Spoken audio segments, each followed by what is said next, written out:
requirements. I solemnly swear Ivy Panganiban, journalist. to fulfill my duties Manmanan itong babaeng to. Marami na siyang nalaman na butas sa akin. Malaking tinik siya pag mas marami pa siyang nalaman. as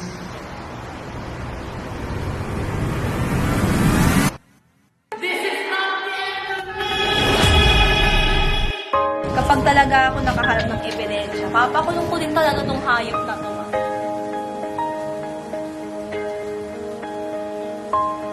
What exactly do you want? I want to work with you. Ano? Kakasaka ba? Mundo'y tahimik sa iyong tabi. Dito muna gawang ating gabi. Mahal na mahal kita, Ivy Panganiban.